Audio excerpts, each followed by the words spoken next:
অবরুদ্ধ গাজায় টানা 17 মাস ধরে ইতিহাসের বর্বরোচিত হত্যাযজ্ঞ চালিয়ে যাচ্ছে ইসরায়েল। গেল বৃহস্পতিবার ৩রা মার্চ তারা হামলা চালায় রাফা শহরে।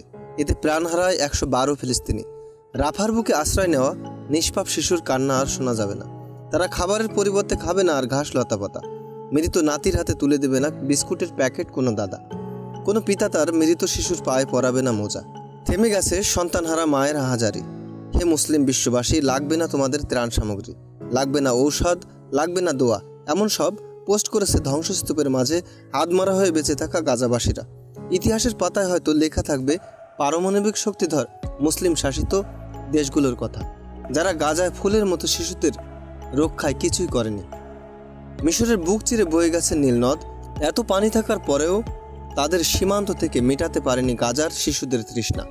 তেলের সাগরে বসবাস করা মধ্যপ্রাচ্যের মুসলিমরা তেল সরবরাহ করে ফিলিস্তিনি শিশুদের মারতে সহযোগিতা করেছে ঠিকই, কিন্তু তেলের অভাবে গাজার অ্যাম্বুলেন্সগুলো গেছে থেমে। গোটা মুসলিম বিশ্বে ছিল ৫০ লাখেরও বেশি সৈন্য, কিন্তু গাজাবাসীদের বাঁচাতে তারা কোনো ভূমিকাই পালন করেনি। ছিল ক্ষেপণাস্ত্র, ছিল ট্যাঙ্ক, মিসাইল সহ বিভিন্ন আধুনিক অস্ত্র, কিন্তু তা তাদের কোনো কাজেই আসেনি।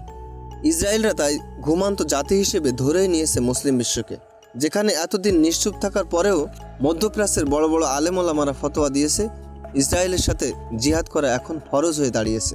তাদের আকাশপথ, স্থলপথ, খাদ্য, জ্বালানি, তেল ইত্যাদি দিয়ে সহযোগিতা করাও হারাম। এদের মধ্যে ইরানের ধর্মীয় নেতা আয়াতুল্লাহ আলী খামেনি, ইরানের international union of Muslim scholars IUMS এর পক্ষ থেকে এর মহাসচিব আলী আল কারারাগি, পাকিস্তানের ডক্টর তকি ওসমানী সহ আরও অনেকে অন্যতম। অনেক ফিলিস্তিনি সামাজিক যোগাযোগ মাধ্যমগুলোতে লিখেছেন, কয়েক ঘন্টা পরেই গাজা মুছে যাবে। আপনি হয়তো আমাদের কেবল জান্নাতেই দেখতে পাবেন। আমাদের সংবাদ আর আপনাদের বিরক্ত করবে না। আমরা সবাই হয়তো শহীদ হয়ে যাব, তোমরা স্বাভাবিক জীবনে ফিরে যাবে, কিন্তু জেনে রেখো আমরা তোমাদের ক্ষমা করব না। অল্প সময়ের মধ্যেই গাজা নিঃশব্দে মিলিয়ে যাচ্ছে পৃথিবীর মানচিত্র থেকে। একটি একটি করে আলো নিভে যাচ্ছে, একটি একটি করে নিঃশ্বাস থেমে যাচ্ছে। আমরা বাঁচার জন্য আর্তনাদ করলেও কানে নেয়নি পৃথিবীর মুসলিম বিশ্ব। গাজা উপত্যকা ইসরায়েলের অবিরাম বিমান হামলার মধ্যেই ফিলিস্তিনিরা এমন সব পোস্ট করেছে সামাজিক যোগাযোগ মাধ্যমগুলোতে। গাজাবাসীরা আশঙ্কা করছেন যে ইসরায়েলেরা গাজার উত্তর এবং দক্ষিণের এলাকাগুলো স্থায়ীভাবে জনশূন্য করবে। এখানকার কৃষি জমি সহ সকল জনবসতি জ্বালিয়ে দিয়েছে তারা। খান ইউনিস এবং রাফায় এমন বোমা হামলা করেছে যে বোমায় ছিল রাসায়নিক কেমিক্যাল মিশ্রিত। এর জন্য ৫০ কিলোমিটারের মধ্যে সবকিছু দূষিত হয়ে গেছে।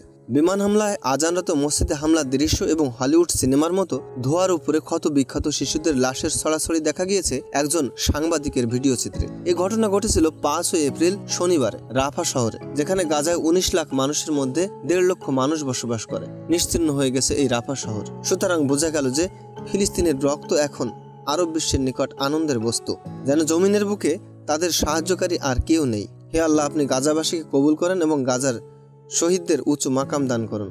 আমিন।